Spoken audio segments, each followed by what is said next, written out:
Pat Johnson. I'm a reporter for the Sandpaper. This is the newspaper of Long Beach Island and also the mainland.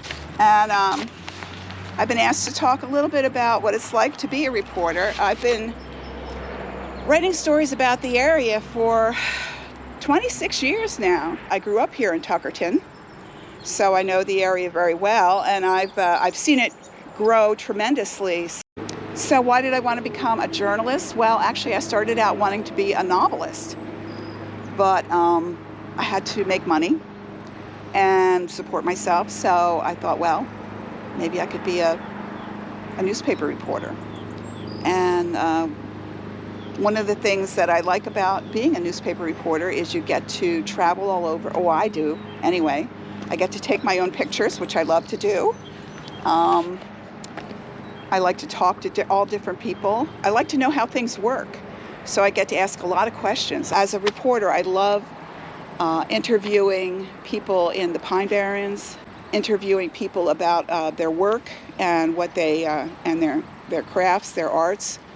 When you're a reporter, you're actually contributing to history because people are going to start looking back at what you've written as sort of a little snippet of time, like a little bit of time that they weren't privy to. They weren't able to be there when these things were happening. But now they have the written part of it, and they can feel, that they've been back there. When I moved back, I was pleasantly surprised to see that the town was not as closed as it was when I was a kid. Everyone knew each other. It was a very small town, and in fact, when I was growing up here, we used to say it's 50 years behind the times. People used to say we were a secret. Well, I don't think we're a secret anymore. People always came here to go fishing, but they didn't know much about the history of the town. And in fact, even when I was a kid, going to Tuckerton Elementary School, and we didn't know much of our history. Okay, so the Barnegat Bay Decoy and Baymen's Museum started, and people started to learn about the area. So people came and learned about the Baymans and the different traditions and the boat building that went on here.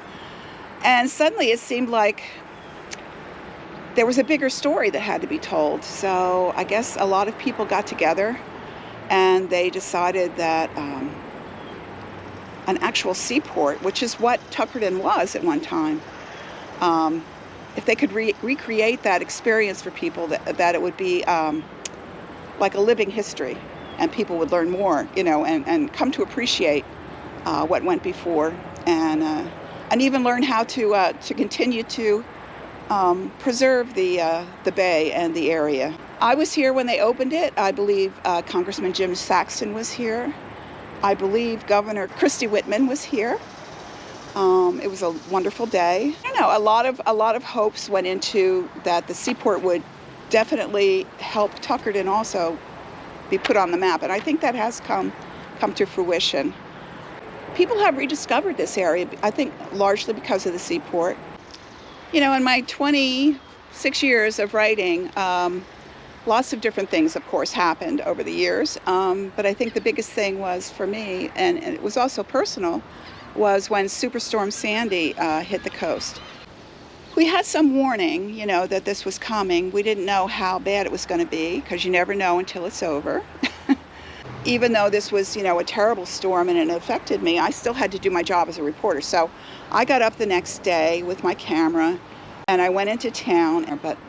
So I took pictures and I interviewed a few people, and then it just continued. Superstorm Sandy. There was so many stories, and all that, of course, is in the record. We keep all our newspapers in bound editions, so if anyone ever wants to read about, what was happening during Superstorm Sandy, they can go to the office and ask to look at these dates. And I think for you guys, for you younger people, this last year or more, over a year of the pandemic, that's something that is, again, that's national news. And it's not just happening here, but all over. I think if you're a writer, journalism is something to think about. If you like jotting down your thoughts or different experiences that you have, you can hold on to them, you can keep them, and you have, as a journalist, when you're writing about something, maybe like the Seaport or the Tuckerton Historical Society's Giffordtown Schoolhouse Museum, which is something I'm part of also. I belong to that organization.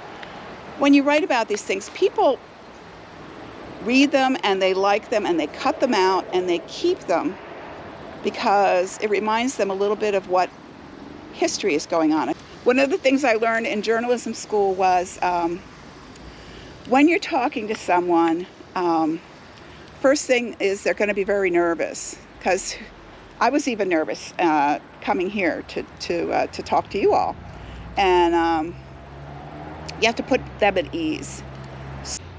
But let people talk, because sometimes that's when they come up with some really interesting stories. And the other way to put people at ease is if you're talking about a specific subject, talk about your own experience in that particular subject, and that way it puts them at ease again, and again it becomes like a conversation. My teacher, her name was Eva Mamamtiuk, and she wrote for the National Geographic. She was really a neat lady, and she said that as you're leaving, you'll have your coat on, you'll have you have turned off your tape recorder. That's when people will tell you the most interesting thing. So be ready for that. Hey everyone, I'm Maddie, and I'm going to show you how you can make your own time capsule. We heard Pat Johnson talk a little bit about some things that you could put in it and some things that hold memories. So we're going to talk about some of those things and some materials you might have at home, and we're going to make our own time capsule that you can keep and look back on years from now. Okay, so before you make your time capsule, you'll want to gather some materials we can use. So the first thing you need is a container. I'm going to use a recycled cardboard box to put mine in and keep it inside. Some people bury their time capsules out in their yard. If you want to use that, make sure you use a water-resistant container. So maybe a 2-liter bottle with a cap on it, like a soda bottle or something. Maybe you have a Tupperware that you can seal. Something like that so that it doesn't break down over time. If you got our craft kit, you'll have one of these kind of like a capture sheet where you can write down your thoughts. If not, grab some paper to write down maybe some stories or some memories you have. Also, if you got the craft kit, you'll have one of these messages in a bottle you might want to use for this. And then just some things to help you remember what was happening. So maybe when you think of this past year, you think of wearing a mask. Maybe you think of being home with your family. Maybe there's something you learned, like a new skill or hobby that you picked up, and you could include something to represent that. Another great way to kind of preserve memories is photographs. So I have a few of those that I will be including as well. So think through this past year. Think of some really important things that happened that you don't want to forget about and that you would want to share with someone in the future. Go ahead and collect some of those things for this box. And since it is a time capsule, you don't want to pick something you use every day, right? Pick something that you kind of can put away for a while and it can have a special place on the shelf that you won't need.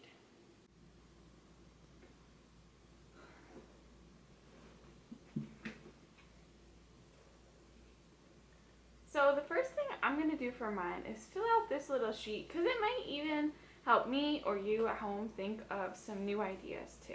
So on here there's a lot of different prompts that kind of help you think through your past year and your experiences.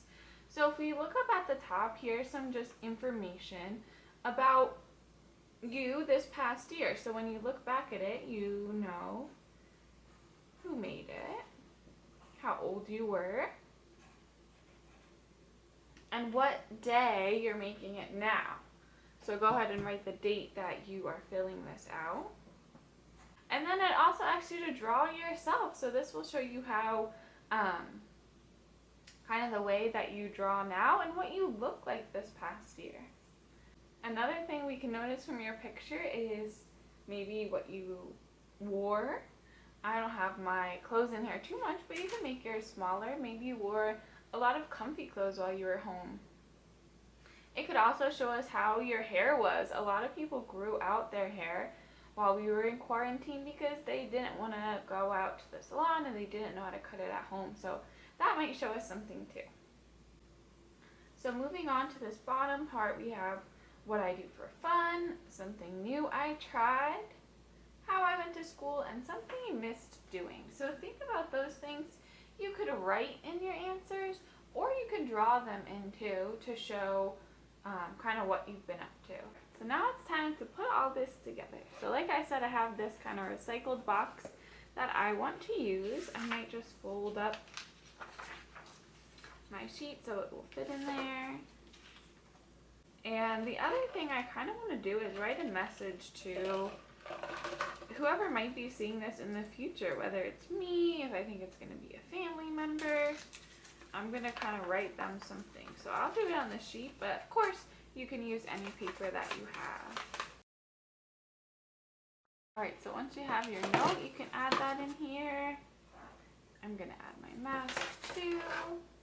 And I'm going to add my photos. Maybe I even want to write a little bit about them on the back. This one is a screenshot from FaceTime, so that reminds me, you know, that I kind of use that as a way to talk to my friends and family when I couldn't see them. And then this one, I'm getting coffee, but I'm eating it outside, which is kind of a new thing that is really common now. There's a lot of outdoor dining spots to keep us a little bit safer.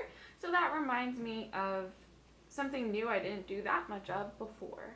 So now that I have everything I want added to my box, I'm going to go ahead and close it up.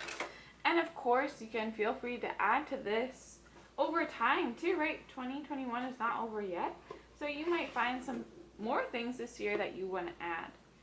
The last thing I'm going to do is decorate my box so that I don't throw it away by accident or think it's something else. I'm going to use some paper and some markers to kind of write what it is, maybe write the year again, and maybe my name.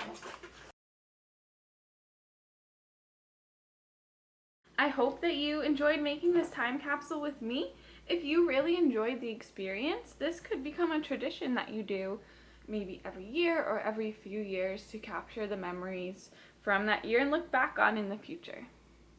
Remember, if you're doing this activity at home, we would love to see your pictures and videos at the Tuckerton Seaport, so send those our way through any of our social media.